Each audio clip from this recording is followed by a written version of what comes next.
Bendiciones, qué gusto que podamos seguir estudiando esta materia de Consejería Pastoral 2.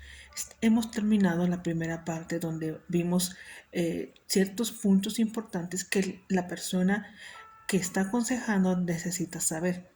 Algunas fórmulas, métodos y ayuda y herramientas que podamos para ser útiles a personas que tienen necesidad.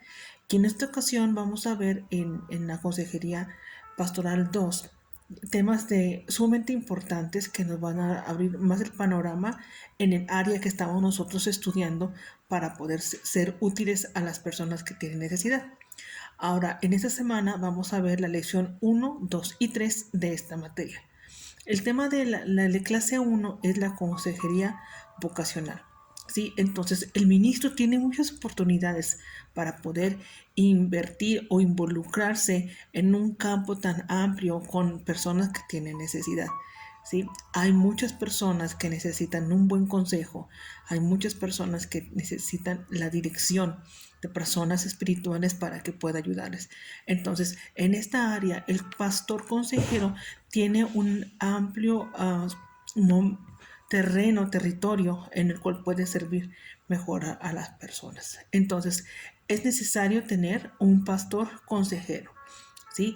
Este pastor debe de esforzarse por mantener actualizado o para recibir más conocimiento para satisfacer las necesidades de las personas que vienen a él. ¿Sí? Hemos siempre aprendido esto, nunca dejamos de aprender, siempre estamos nosotros recibiendo y retroalimentándonos de información que pueda ser útil para ayudar a la sociedad. ¿Sí? Eso de que estamos hablando, esto implica esforzarnos más en el área que estamos para poder servir a las personas. Entonces, hay ciertos requisitos, ¿sí? Personales. Hay una persona, un escritor llamado Slots, y dice, la personalidad del pastor ministro es primeramente importancia o sumamente importancia en su trabajo para un buen servicio pastoral. Y dice, la madurez y la perspectiva saludable de la vida son esenciales. ¿Sí? Esto indica que una persona ciega no puede guiar a otra ciega. ¿Qué se refiere? A que el ministro tiene que poner importancia en su trabajo. Estamos hablando de la vocación, ¿sí? A lo que está trabajando para poder servir a otras personas, ¿sí? Entonces, mientras más la persona, el consejero maduro sea, eh, su facultad de ayudar se va a extender mucho más, ¿sí? Entonces, ningún pastor podría aconsejar o ministrar a profundidad del corazón humano si antes él no ha aprendido, si antes él no ha tenido un conocimiento de lo que va a estar ministrando a las personas, ¿sí? Entonces, como he mencionado, hay muchas herramientas que tenemos al alcance que son útiles para poder ejercer este trabajo. Entonces, las personas van a acudir al pastor si él da confianza, si él les muestra un carácter maduro, ¿sí? Con el cual se abre una puerta para poder ayudar a las personas. Entonces, tengamos mucho cuidado porque hay muchas personas que se aprovechan y tenemos que nosotros identificar. Sí, por eso estamos aprendiendo la vocación de la consejería. ¿Sí? Entonces, Sócrates expresó esto: conócete a ti mismo.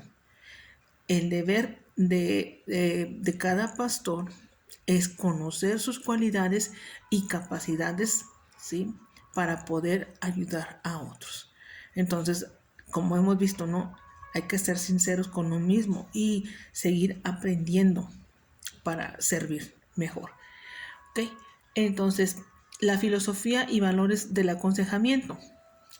Krivin es un escritor estudioso, él escribió libros, obviamente, sobre autoestima, sobre liderazgo, y este hombre, James, dice, ¿sí?, que aconsejar es la base del reconocimiento de la dignidad y del valor del individuo y su derecho a recibir ayuda en el tiempo de necesidad.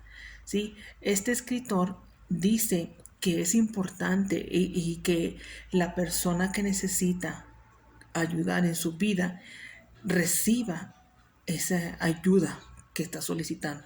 ¿Sí? También él menciona las actividades deben estar orientadas a la cooperación.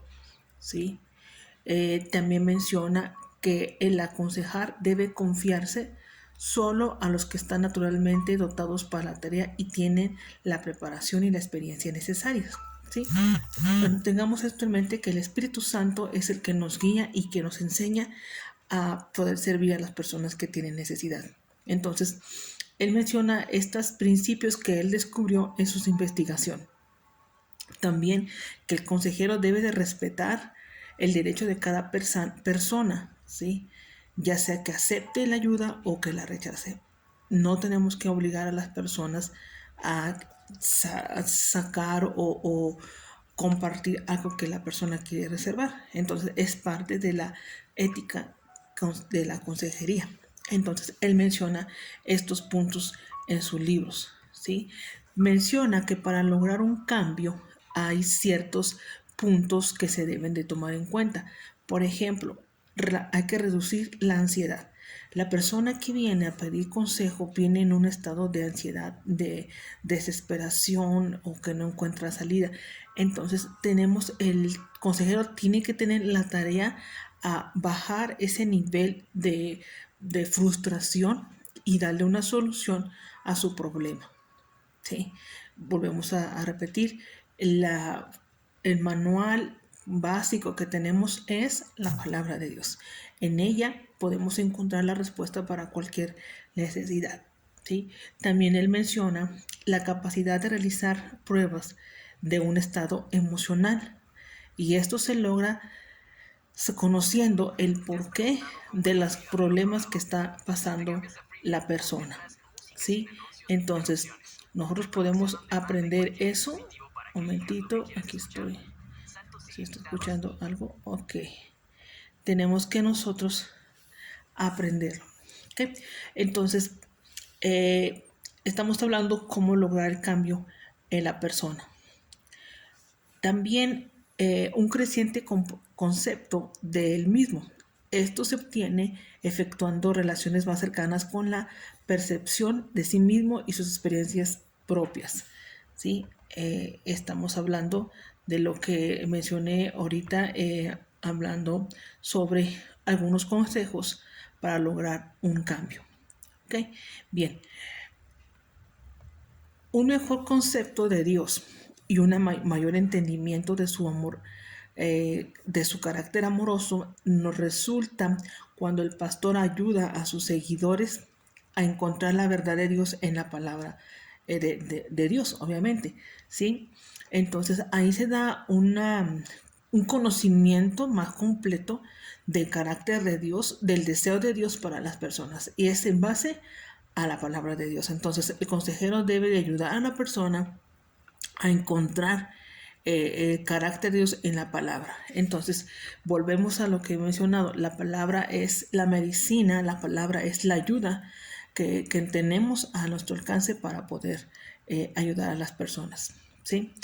Ahora, ¿qué dice la Biblia en cuanto a las decisiones vocacionales? Bueno, la Biblia nos enseña que debemos de trabajar con las personas, ¿sí? El trabajo siempre ha sido parte del plan de Dios, hablando del trato con las personas, con la raza humana. Después de la caída, el trabajo se hizo más difícil, pero siempre ha sido ordenado por Dios. Es una responsabilidad de nosotros como ministros de la palabra, ¿sí? Porque el trabajo es honorable. Lo que estamos haciendo son personas y hijos de Dios, personas con necesidad de Dios, ¿sí? Que quieren salir de la situación. Entonces es un trabajo muy honorable que Dios nos ha dado, ha encargado a nosotros. Dice que nos ha dado el ministerio de la reconciliación. ¿Qué quiere decir esto? Que tenemos que reconciliar a los hombres con Dios. Entonces es un trabajo muy honorable. ¿Sí? El trabajo debe ser alternado con tiempos de descanso. ¿De qué estamos hablando? ¿Sí?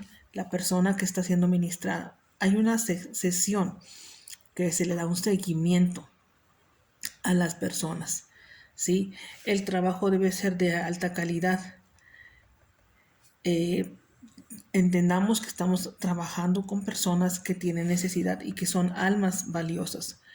El consejero vocacional debe utilizar técnicas modernas para ayudar a personas a escoger o a cambiar de carreras. ¿Qué quiere decir con esto? Que el consejero debe estar actualizado y conocer, ¿sí?, en el ámbito profesional a las personas, hablando de sus decisiones en un futuro, lo que van a estudiar, lo que van a hacer de trabajo. Entonces, es necesario que él conozca y utilice estas herramientas para poder ayudar, ¿sí? Recordemos que no es una ayuda que se le ofrece a la persona con necesidad. La persona toma la decisión. Solamente estamos hablando de consejo. ¿Okay? La clase número 2, vamos a ver el tema elementos indispensables en el proceso de la consejería pastoral. ¿Sí? Y esto, tomamos esta información del doctor Jerry Collins, que ya hemos mencionado en otras lecciones, ¿sí?, en el libro Consejería Cristiana Efectiva. Ahí encontramos esta información, que es sumamente importante y es una herramienta para poder nosotros ayudar a las personas. Algunas ideas equivocadas que circulan en estas iglesias es que una persona cristiana nunca va a tener una crisis o una situación de dificultad en la vida, ¿sí? Algunos piensan que Dios está castigándolos, otros piensan que son problemas emocionales que les falta la oración. Ahora, con todo esto, ¿sí?, no está, debemos de entender que son ideas equivocadas que hemos tenido en nuestra mente o que hemos escuchado, ¿sí? Pero tenemos que entender nosotros que estos mitos obedecen a un intento para que todo sea espiritual, pero debemos entender, ¿sí?, y interpretar las ideas o creencias teológicas, ¿sí? Y eso se obtienen a través de la luz de la palabra. Entonces, todas las personas, por el simple hecho de ser seres humanos aquí en la tierra, pasamos por situaciones difíciles, ¿sí? Pero nosotros la diferencia es poder salir adelante y poder recibir la dirección correcta en la vida, ¿ok? Entonces, vamos a ver algunos elementos que tenemos que tener en cuenta, ¿sí?, en la consejería pastoral. Primero, ¿sí?, es la comunicación. Este es importante, ¿sí?, ya que de ella depende la información que recibe el consejero y la persona que está aconsejado, ¿sí? Es fundamental que el consejero conozca, ¿sí?, la necesidad que la persona está exponiendo en todos los aspectos, ¿sí? Hay comunicación verbal y la comunicación no verbal. Ahora, entendamos esto.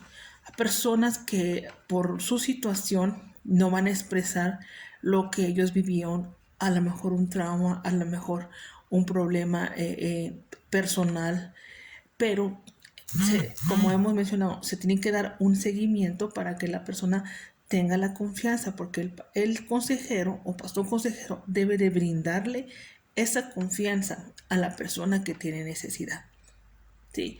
Recordemos, como he mencionado, son personas, son seres humanos que están pasando por una necesidad interna, ¿sí?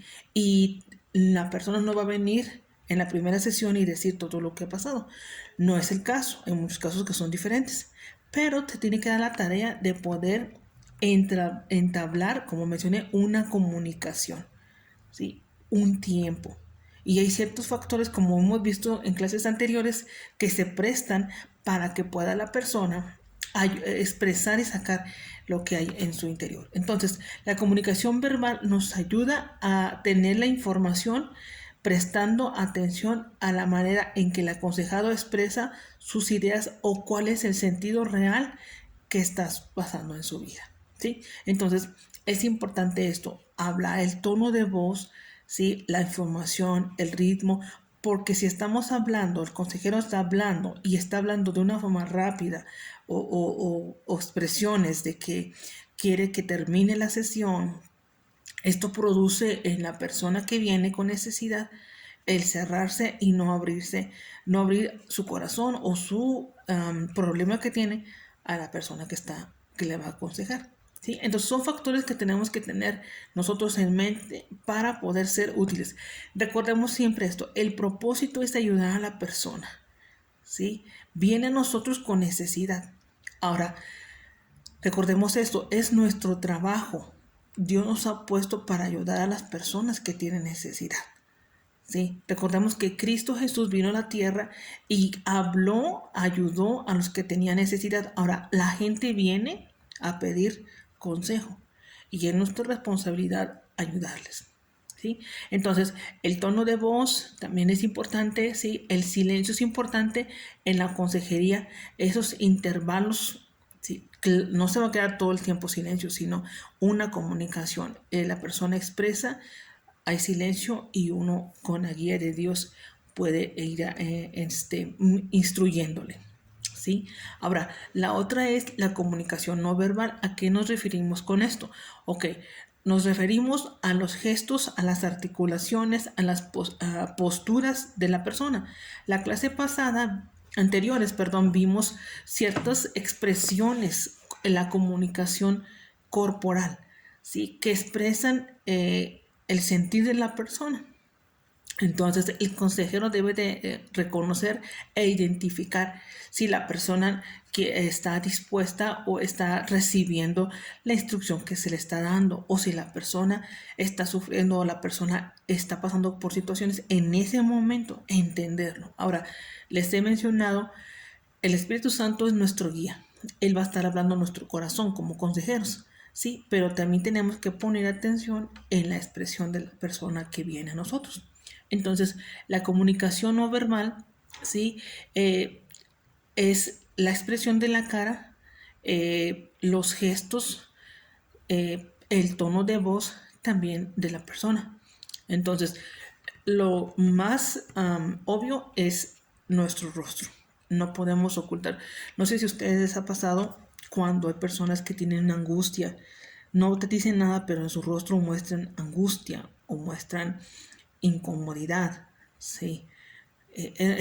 Tenemos que estudiar estos reflejos o estas expresiones. ¿Sí? Yo creo con práctica, con la manera que estamos atendiendo personas, nos vamos a dar cuenta cada día y adquiriendo más experiencia. Es importante el contacto visual, ¿sí? Porque es la forma en que estamos nosotros observando a la persona, viendo y entendiendo su situación, ¿sí? Hay personas demasiado temerosas que ellos no pueden tener la vista en un contacto visual, o personas que han sido muy maltratadas y se sienten tan inferiores que su vista siempre la tienen hacia abajo, ¿sí? Su rostro hacia abajo, su cara hacia abajo. Entonces, tenemos que entender este tipo de situaciones. ¿Okay? Recordemos, nosotros estamos para servir y ayudar a las personas. Los aconsejados que evitan esas miradas directas al contacto es porque han experimentado, como les mencioné, algún sufrimiento de abuso, alguna culpabilidad, alguna vergüenza, y que es por eso que reaccionan de esa manera, ¿sí? Y debemos de entenderlo. Nuestras expresiones faciales también expresan lo que está la persona pasando en esos momentos, ¿sí? Entonces, de ese punto surge que el consejero debe tomar conciencia, ¿sí? Y entender esas expresiones. Estamos hablando de expresiones no verbales, ¿sí? Comunicación no verbal son las expresiones. Los gestos también, molestia, incomodidad. Y como les he mencionado, no estamos para retar a las personas o hacerlas sentir peor como se sienten, sino debemos de entender. Todo tiene un momento y un tiempo para poder ayudar a las personas que vienen a nosotros. Ok, muy bien. Entonces esto lo podemos ver en esta lección. Hay mucha información dentro de la clase que vamos a tocar. que ahorita no voy a estar mencionando, solamente algunas cosas. También es importante que usemos nuestros ojos y nuestros oídos para captar lo transmitido a través del tono de la voz y otras pistas verbales que nos está mencionando o expresando la persona. Entonces, es importante, el consejero tiene que tener toda su atención puesto en la persona que está pidiendo la ayuda. ¿Sí? No podemos estar con nuestro pensamiento estando presente con la persona que necesita apoyo y estar pensando en muchas más cosas. No, tenemos que enfocarnos y tenemos que poner toda nuestra atención en la persona que está frente a nosotros. ¿Sí? Entonces, es importante anotar todo lo que con nosotros como ministros consejeros estamos viendo de la persona. ¿Sí? Para que esto sea como un apoyo para ayudar más y ser más efectivos cuando venga la persona en las siguientes sesiones. ¿Sí? Muy bien. También es importante controlar los sentimientos en relación al aconsejado, que puede interferir, por ejemplo, actitudes de aceptación, simpatía, no siendo juicios anticipados. ¿Sí? Entonces, entender, no emitir un juicio, sino conocer toda la situación. ¿Sí? Recuerden que estamos prestándonos para poder ayudar a la persona. Entonces es importante esto, animar a la persona que viene a pedir ayuda. Hay un modelo básico de interpretación que eso lo vamos a ver en nuestra clase. Y estamos hablando sobre el clima de confianza, la aceptación, la confidencia que crea el consejero para facilitar el diálogo. ¿Sí? Entonces, esos son algunos métodos básicos. Y le vuelvo a repetir, si existe la confianza, la persona que viene a nosotros va a tener esa libertad de poder hablar. Es posible que en la primera entrevista la persona no sienta nada de confianza, sienta inseguridad, hay que brindársela. ¿Sí? Eso se logra a través de la continuidad con la persona. A lo mejor la primera vez y va a estar y la siguiente ya no, o van a haber otros factores, entonces no tenemos que obligar, no estamos para obligar a las personas, estamos para ayudar a las personas, ¿sí? Entonces es importante esto. También es importante que cuando se comparte con la persona afectada, ¿sí? Hay que incluir, como mencioné, nuestras expresiones, que se vea atención de nuestra parte hacia la persona que viene a pedir, que tiene necesidad. ¿Sí? La tarea del consejero eh, eh, se debe reflejar en el contenido y en la ayuda que se está brindando a la persona que viene a nosotros. ¿Sí? Que la persona con necesidad se dé cuenta que estamos realmente interesados en ellos. ¿Sí? Entonces, esto es importante. Hay que evitar las preguntas para tener información más allá de lo que la persona quiere expresar. ¿Sí? Y tener cuidado en la forma en que nosotros hacemos las preguntas, porque muchas veces vienen personas con heridas, personas que han sido lastimadas y a lo mejor una pregunta incorrecta puede que sea un obstáculo para poder que reciba la persona ayuda. Entonces hay que tener cuidado con esto porque no facilita la comunicación entre ambos. Ok, entonces hay que observar y poner atención con cada una de las palabras emotivas, las palabras llenas de emoción, ¿sí? Que demuestren siempre confianza en la persona. ¿Okay? Entonces, esto es importante. Y más o particularmente por aquellos que han sufrido violencia, ¿sí? Con esas personas, porque hay algunas personas que se sienten tan culpables que si hacemos ciertas series de preguntas, se van a sentir atacados o se van a sentir más lastimados. Entonces, hay que tener cuidado en ese aspecto. Evitar la interpretación prematura, ¿sí? Tal como les mencioné, dar un juicio prematuro, sino seguir escuchando y seguir teniendo más información de la persona, ¿sí? También hay que darle nombre al conflicto, ¿sí? Con la ayuda del aconsejado, la persona que viene. ¿A qué nos referimos con esto? Si la persona está pasando por una depresión, entonces hay que buscar y darle nombre a eso. ¿Por qué surgió eso? ¿Cuál fue el inicio? Y de esa forma estamos mostrando interés y estamos trayendo o dándole nombre exacto o preciso a esa necesidad de la persona. A lo mejor la persona más, tengo miedo. Sí, siento miedo, siento miedo. Ok, vamos al asunto, vamos al fondo de la situación y entenderlo y darle un nombre. Bueno, ¿cómo surgió eso? ¿Sí? Temor a tratar con el sexo opuesto, ¿no? Un ejemplo. Entonces, y esto se logra a través de la comunicación. Entonces, la persona aconsejada debe de indicar si está de acuerdo o no con el diagnóstico cuando se está haciendo la entrevista o hablando. El consejero está comunicando con él y le dice, esto es o esto significa o ese es el diagnóstico y la persona debe, el que viene con necesidad de aceptarlo o no.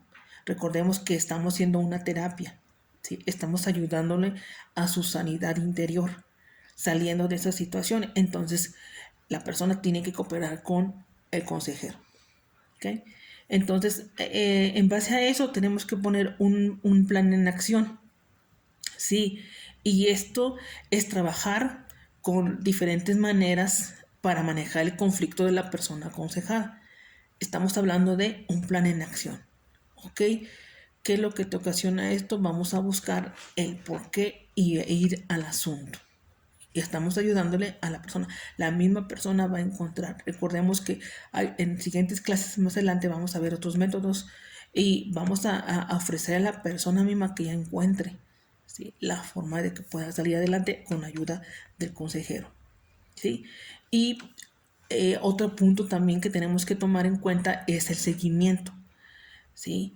Como les mencioné, es como cuando va con el médico le cita una vez, otra cita, hasta que ya quede y ya está libre de, no sé, una infección o alguna enfermedad. En la consejería es parecido, ¿sí? Se da un seguimiento, entonces es una revisión del plan. ¿Cómo va tu avance? ¿Cómo va tu seguimiento? ¿Sí? Recordemos que las personas, hay algunas personas que necesitan que se les esté monitoreando, ¿sí? Mentores, como hemos visto en lecciones pasadas, que se les esté guiando, ¿sí? Porque algunas personas no lo van a hacer solos. Hay sus excepciones, ¿sí? Pero cuando estamos hablando de este punto, estamos ofreciendo y ayudando a la persona en su necesidad. Entonces, el seguimiento es sumamente importante y es el resultado, ¿no?, de una evaluación de la persona, ¿sí?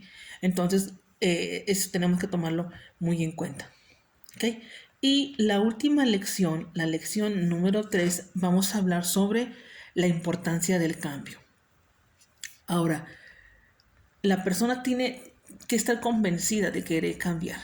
Es muy difícil cuando la persona ve su necesidad y la persona no acepta el cambio. ¿A qué nos referimos con esto? ¿Sí? Está tan cómoda en su forma, sí quiere ayuda, pero a la vez no quiere cambiar. Entonces es importante esto, que podamos expresar a la persona que sí quiere un cambio. Hay personas que en la primera sesión van a decir, sí, sí quiero, pero el hablar de un cambio estamos hablando de esfuerzo, de trabajo, de sacrificio, ¿sí? Y hay personas que no van a tener esa disposición. Entonces lo que nos corresponde a nosotros es enseñarles y guiarles y que tomen una decisión, ¿ok? Hablando de la importancia del cambio. El cambio significa o es lo que algunas definiciones es algo completamente diferente cuando hablamos de cambio. Cuando hablamos de cambio, habla de modificación, ¿sí? Transformación que implica un cambio en la forma normalmente en la naturaleza o funciones. Entonces, estamos hablando de algo total, un cambio total. Entonces, es importante que cuando se le esté hablando con la persona, mencionarle qué significa el cambio, ¿sí? Y que la persona lo pueda aceptar. Hay personas que tienen la idea que no pueden ser transformadas, como mencioné, piensan de que es alcohólico, seguirá alcohólico para toda la vida, igual con adicciones o igual con personas depresivas, ¿no? Que sienten de que así son y así será su vida para siempre. Entonces hay que entender, ¿sí? Hacerles entender que sí se puede cambiar, que sí se puede dejar ese tipo de situaciones, ¿sí? Ahora, quien lo va a lograr primeramente con la ayuda de Dios, y vamos a ver eso ahorita, con la ayuda de Dios, con la ayuda de su palabra y con nuestra disposición, podemos lograr cosas en la vida de la persona. Entonces, si la Biblia nos dice en 2 Corintios 5:17 que si alguno está en Cristo, nueva criatura es, quiere decir que es una nueva especie de ser. ¿Sí? Las cosas viejas pasaron, todas son hechas nuevas. Entonces, sí se puede hacer un cambio, sí se puede lograr, si con la persona esté dispuesta. Entonces, el mundo, lo que está alrededor, su idea es que así serás y así seguirás para siempre. Pero nosotros como consejeros tenemos que mostrarles a la persona a la luz de la palabra qué es lo que dice. Entonces, lo primero que tiene que tocar es que el cambio empieza con la salvación. Y aquí tocamos un punto importante. ¿Sí? Sin Cristo, la persona no puede ser libre. Necesita a Cristo. Con Cristo en el corazón. Dice Hechos 4:12, y en ninguno otro hay salvación, porque no hay otro nombre bajo el cielo dado a los hombres en quien podamos ser salvos. Entonces, el cambio empieza recibiendo a Cristo en la vida. ¿Sí? Entonces, la única manera que uno puede ser salvo, puede recibir ayuda, es a través de Cristo Jesús. Él es el que nos libera, Él es el que nos liberta. ¿Sí? La salvación no solamente se rescata del lago de fuego, sino, o el pecado, sino también de una separación, de una libertad de todas las opresiones. ¿Sí? Dice Romanos 1:16, porque no me avergüenzo del Evangelio, porque es poder de Dios para salvación a todo aquel que en él cree. Entonces, es sumamente importante el poder del Evangelio en la vida de la persona que tiene necesidad. ¿Sí? Entonces, para poder entender las cosas de Dios, tiene que nacer de nuevo. Dice 1 Corintios 2:11, porque ¿quién de los hombres conoce a las cosas del hombre sino el espíritu del hombre que está en él? Así nadie conoció las cosas de Dios sino el espíritu de Dios. Entonces, tenemos que entender, ¿sí?, que Dios nos lo reveló por su espíritu a nosotros, a todo aquel que en él cree. ¿Sí? Entonces, cuando experimentamos esto, es la regeneración, es el cambio. Pero todo tiene que ver en lo que nosotros estamos dispuestos a aceptar el cambio. ¿Sí? El cambio requiere que uno reconozca la obra de Dios en su vida.